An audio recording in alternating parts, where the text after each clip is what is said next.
тапсырмасын мен сіздерден түсетілген сауалдар әдісі арқылы тексергім келіп тұр. Яғни, мына допты сіздерге бере отырып, сұрақ қоямын, ал сіздер жауап беруге тырысасыздар. Жарай ма, дайынсыз ба? Жақсы, олай болса. Сонымен бала, Египет қай жерде орналасқан? Солтүстік шығыста орналасқан. Жақсы, дұрыс, өте дұрыс, жауабыңыз дұрыс. Египет нешеге бөлінген? Әсет, тыныш. Жақсы, жауап. Так, Египетті не себептен қара жер деп атаған? Аяна. Қара жер деп аталып. Жақсы, бере алмайсыз. Су өзені болғанынан нәл деп айтады. Сосын. Нәл өзені екіге бөлінген. Солтүстік және оңтүстік. Жақсы. Так, сұрағымды қайтадан қойғым келіп тұр. Неліктен Египет қара жер деп аталған? Өйткені ол жер Нәл өзенінде қардың барлығы еріп, барлығы қара топыраққа айналған. Содан бері ол Египетте қара топырақ көп болған. Жақсы, бері қойыңыздар. Египетті кім басқарған? Жанысы. Кім басқарған Египетті? Тыныш. Билеушісі кім болған? Египеттің билеушісі? Жауап бере алмасаңыз, бере қойыңыз. Уақытына бере қойыңыз. Ой, бере. Так. Египетті басқарған? Тыныш. Дұрыс. Немесе қазақша? Ферғауындар дейміз. Дұрыс айтасыздар. Египет қай мыңжылдықта біріктіріліп, бір Египет патшалығы болып құрылды? Нешті мыңжылдықта? Ол Мысыр Ферғауын 4-ші мыңжылдықта дұрыс, біріктірілді. Жақсы, бере ғой. Так, жақсы. Египетті біріктірген Ферғауынның көжет. Кетсіз?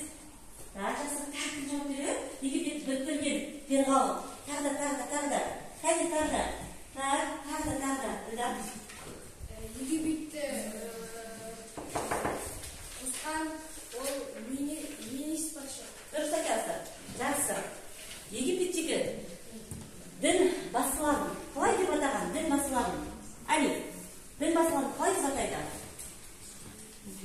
Дін басыларын қалай деп атайды? Бере ғой. Кім қалай деп атайды? Так, Айзере? Абыздар. Жақсы. Абыздар деп атайды екен, да? Так, жақсы. Нондар деп. Кім деп айтады Египетте? Нондар деп. Жауап бере ғой. Египет жеті аймақтарға, Қарамұқтарға, Жақсы, олардың өте жақсы тұрсын. Жақсы балалар. Сонымен, Египетке тапсырма бойынша біздер Египет тақырыбы бойынша түсетілген сауалдарға жауап бердік. Сонымен, тапсырмасын қорытындылайықшы. Неліктен Египет қара жер деп аталған екен? Бәріміз бері қарай қояйық. Балалар, Египетте ең үлкен және әлемдегі ең үлкен өзен ол Ніл өзені екен, иә? Өздеріңіз білесіздер, Ніл өзені жерорта теңізіне барып құяды. Осы жердегі Ніл өзені қай айларда таситын еді? Өзінің арнасынан. Айтады Бенжан? Маусым айында. Дұрыс, маусым айларында тасып, Ніл өзені кейін кеуіп, өз арнасына келгеннен кейін осы жер қара жерге айналады екен. Дұрыс па? Жақсы. Ніл өзені сол жердегі Египет халқы үшін өте тиімді жер болған, иә? Бұл жерде көптеген жануарлар, өсімдіктер, бар екен. Келсеңіз бе? Жақсы. Бала, тапсырмасы бойынша сұрағыңыз бар ма? Жақсы. Бұнда басқармақпен бағалай қояйық. Егер де барлығы түсінікті болса, көрсетеміз. Орташа түсінікті болса былай, түсініксіз болса былай көрсетеміз. Ал 1, 2, 3. Қалай? Жақсы. Так, жақсы. Бәрімізге де түсінікті, да? Жақсы отырақ. Жақсы, жарайды. Жақсы балалар. Ары қарай сабағымызды жалғастырамыз. Оқушылар.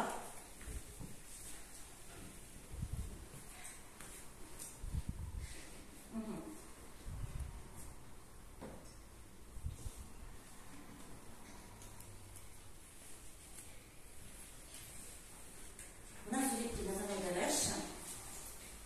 Кәне, балалар, біз не көріп тұрмыз? Бірінші тұрған сурет қандай сурет? Жақсы, қамшысы мен асат аяғы бар. Екінші суретте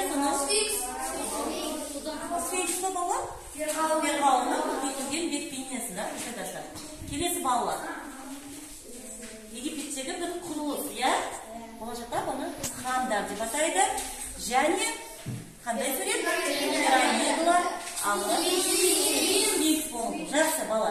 Дегенмен, сіздер Египет тақырыбын өткеннен кейін бұл суреттерді жақсы аңғарғандарыңыз байқалып тұр. Олай болса, дәптерлеріңізді ашып балалар, жаза қойыңыздар. Бүгінгі тақырыпта балалар сіздер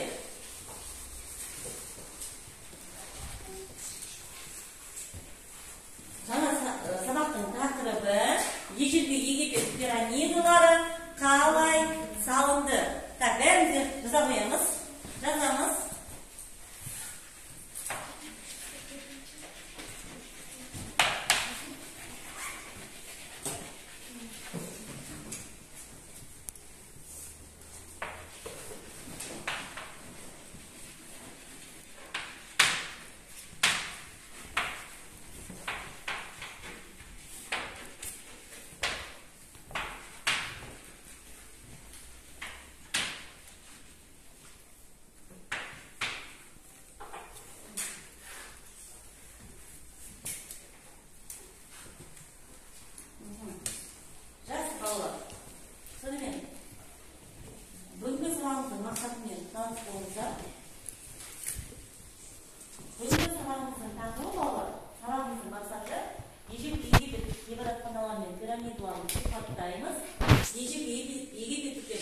Сенімнің ерекшеліктерін анықтаймыз.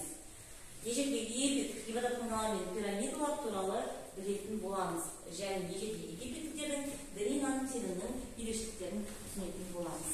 Жақсы балалар. Олай болса балалар, алдарыңызда балалар, мен сізге мына пирамиданың сұлбасын әкеліп тұрмын. Қазіргі таңда пирамида бұл әлемнің 7 кереметінің бірі. Дұрыс айтасыздар. Бұл өздеріңіз көріп тұрғандай балалар, Египеттегі немесе Мысыр елінде орналасқан. Әлі күнге дейін жалпы пирамидалардың салынуы туралы барлық адамзатқа үлкен құпия болып келеді. Екі болжамы бар. Біріншіден, пирамидаларды ғарыштан түскен белгісіз адамдар салды десе, екіншіден бұны Египеттегі көп деген құлдар салды деген болжамы бар. Бұл әлі күнге дейін зерттеліп отыр. Жалпы бала, Египетті не үшін салды деп ойлайсыздар? Мысалы, Египет, мысалы, пирамиданы не үшін салды деп ойлайсыздар? Иә, Айнас? Қазақстанның шөл даласы болсын, Қазақстан тек қана суы немесе. Жақсы, Айнас. Отыра ғой. Бала, жалпы бұл пирамида сол кезіндегі перғауындардың мазары болған деседі. Бұл пирамидаларда көптеген манағы перғауындар жерленген екен. Мысалы, сол кезінде перғауынның рөлін тоқталып кететін болсам, балалар, Египетте перғауынның рөлі өте ерекше екен. Перғауын сол кезіндегі бүкіл Египетті басқарып тұрған мемлекет басшысы болып есептеледі. Өздеріңіз байқап тұрған боласыздар. Перғауынның қолында қасатаяғы және қамшысы бар. Бұл барлық Египеттің тұрғындарына мен билік жүргізе аламын деген мағынаны береді. Жақсы. Енді балалар, ары қарай мен сіздерге жұптық жұмыс ұйымдастырғым келіп тұр. Келесі біздің сабағымыздың кезегі балалар. Бұл жұптық жұмыс. Жұмыспен бірге, қасымызда отырған бірге көршілеріңізбен ойланасыздар, пікірлесесіздер, зерттейсіздер және дәлелдейсіздер. Жарай ма? Ал мен сіздерге қазір тапсырмаларды беретін боламын. Түсінікті ма? Жақсы. Так. Екеумізге мынадай пирамида туралы айтып берді.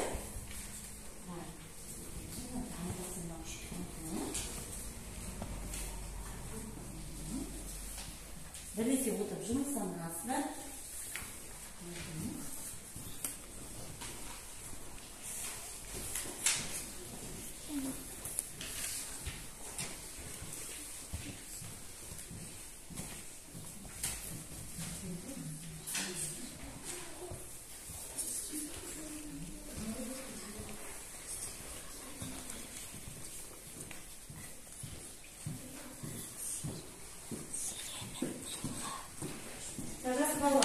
Уақытты белгілейін. Жүкпен жұмыстау үшін олар сізге 4 минут және 5 минут беріледі.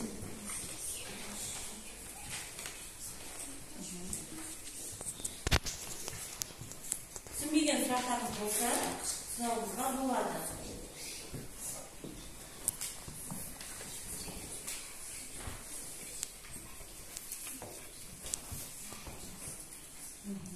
Жұпсаңызбен ақылдасуға болады, балалар.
болса бала, қолдарыңызды көтеріп, айта беруге болады.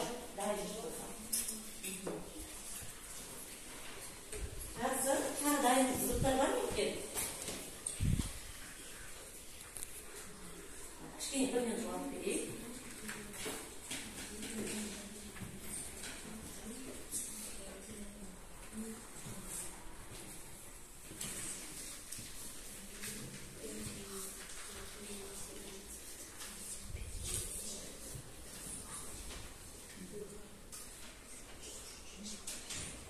Жақсы балалар. Болды. Бәрі бір уақытта шыққанымыз. Енді қазір жұп болып шыққан кезінде бәріміз бір-бірімізді тыңдаймыз. Жарайды ма? Жақсы. Келе қойыңыздар. Бірінші дайындықтар. Сіздер дайынсыз ма? Келе қойыңыздар. Жұмыстарымызбен бірге екеуміз ортаға келе қойыңыздар. Бәрімізде Ильдар мен Жанасының суретіне назар аударамыз. Бірінші суреттеріңізді қарсы өтіңіздер. Қандай тапсырма берілген айтып өтсеңіз. Бұл Мысырдағы жауынгерлердің ата-бабасы. Мынау Мысырдағы адамдардың ата-бабасы. Бұл Мысырдағы адамдардың ата-бабаны айдайтын жауынгері. Ал Мысырдағы адамдардың аттарының киімдері, өздерінің киімдері арнайы болған. және олар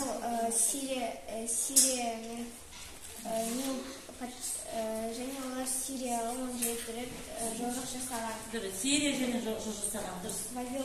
Вавилон және Хет патшалығы.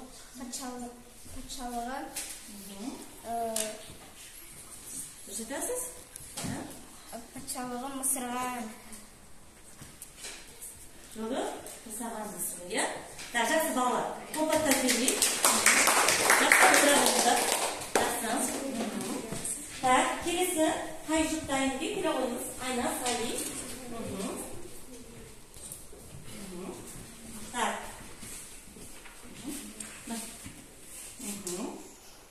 Қандай балалар? Египетте пирамиданың салған әрі белгісіз. Египетте бәйтерек және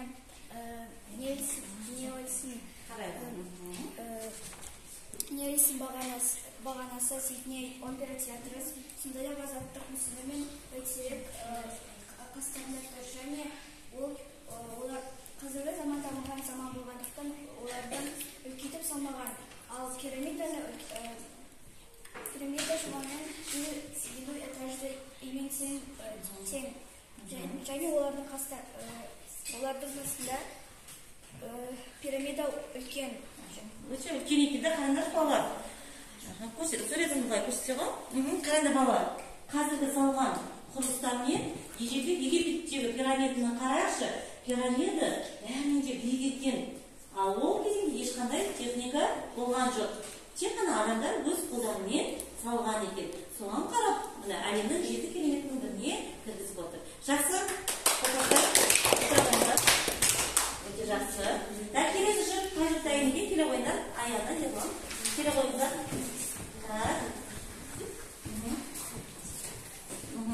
Так, тыңдаймыз. Бұл жерде Тутанхамон табыты бейнеленген. Оның ішінде біздің Мысыр қаласындағы фирғауын жерленген. Мысырдың билеушісі жерленген. Бұл Мысырдағы пирамидада орналасқан. Ол іспен көптеген археологтар айналысқан. Жақсы. Кімнің саркофагын көрсетіп тұр екен балалар? Тутанхамонның саркофагын көтеріп тұр екен да, Египеттегі мықты фирғауындардың бірі екен. Я ерлан не қосасыз? Тутанхамон тапқан соң, оның ішінде аса таяғын, қамшысын, оның киімдерін тапқан. Жақсы, өте жақсы. Так, келесі топ, келесі жұп, келе қойыңыздар. Жарайсыздар. Келе қойыңыздар. Так, сөйлетемізсек, қандай тұлғаның? Говард Картер 1922 жылы аумағында орналасқан. Кім екен айта қойыңыздар балалар? Говард Картер деген. Кім екен? Говард Картер археолог, ғылым, кім екен ол балалар? Археологы, да? Дұрыс, Мысыр танушы екен, да? Олар нелерді зерттеген екен Говард Картер көбінесе? Мысырдағы пирамидаларды зерттеген екен. Жақсы. Келесі дайын жұп таңдырған екен, келе қойыңыз. Кездесек балалар. Тез. Сенің қолдарыңызда қандай? Сұлбасын. Тыңдашы балалар. Бұл пирамида үшбұрышты тәріздес болып келеді. Оны кім салғаны белгісіз. Оның салмағы 2,5 тонна және оны 100 мыңнан астам адам еңбек еткен. Және оны салушы 20 жыл кеткен. Жақсы. Ең бірінші пирамиданы Жосер фирғауынға арнап салған. Ал ең биік пирамида біздің заманымызда бұрын 2600 жылдықтарында Хуфу фирғауынға арнап салған. Оның биіктігі яғни 50 қабатты үйдегідей, яғни 146 метр. Жақсы, өте жақсы, керемет, жақсы. Так, келесі тағы дайын шыққан екен. Так, тағы, келе ғой, Алжан. Келе қойыңыздар. Тездетейік балалар.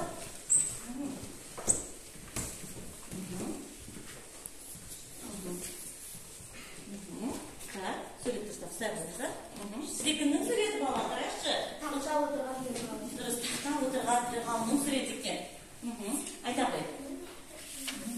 Бұрынғы 3000 жылдықта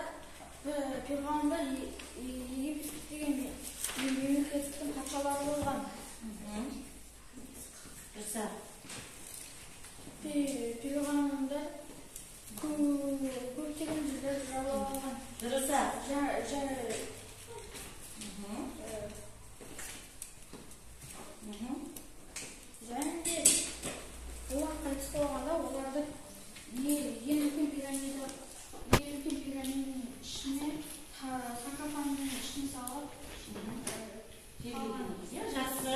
Аржан, қоса қой. Қоса қой, Аржан. Жақсы. Отыра қойыңдар. Дегенмен, қоса қойыңдар. Тағы дайын шықпаған екен. Тағы да кім дайын екен? Тағы да. Жақсы балалар, сіздерде. Келе қой. Кел. Сфинкс туралы. Кел. Тимур. Келе қой. Сізде сфинкс туралы бар екен. Әңгімелеп айтамыз. Өте ғой. Тимур, қараймыз. Жақсы шығар. Бұл сыныпта Египетте орналасқан.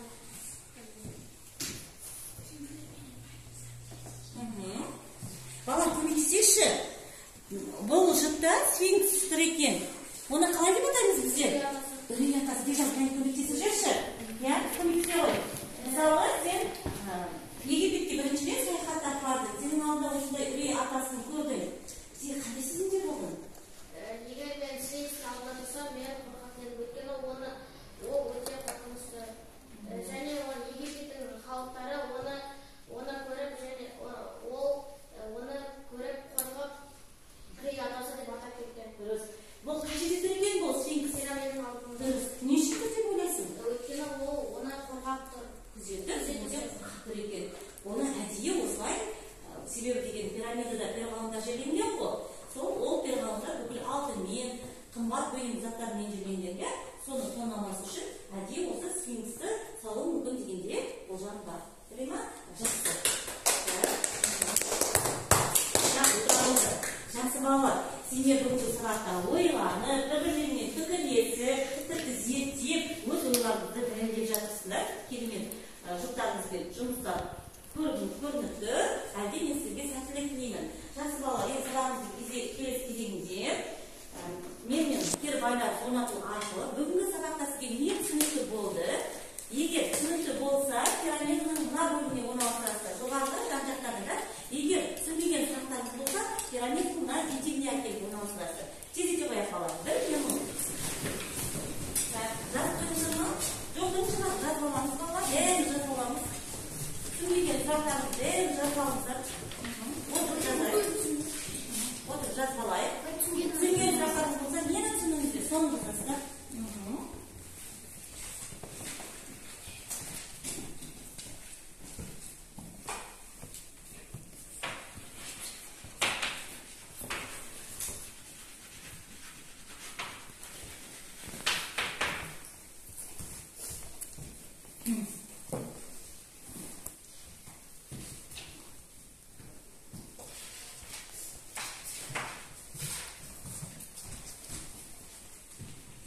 Болған оқушылар балалар, келіп орналастырамыз.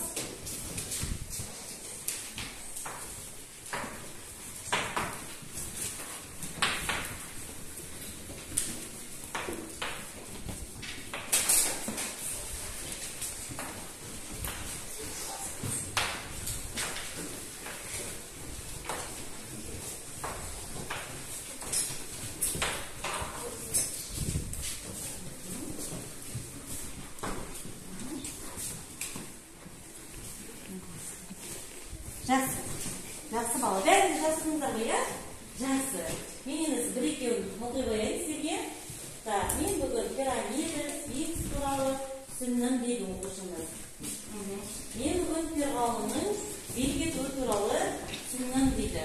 Дұрыс, маған сабақ ұнады, мен барлығын түсіндім дейді. Жақсы. Мен бүгін пирамида туралы білдім дейді. Жақсы балалар. Кейбір сіздердің осында жазған кері байланыстарыңыз арқылы мен сабақта тағы да жоспарлап керекті түсініктерді алатын боламын.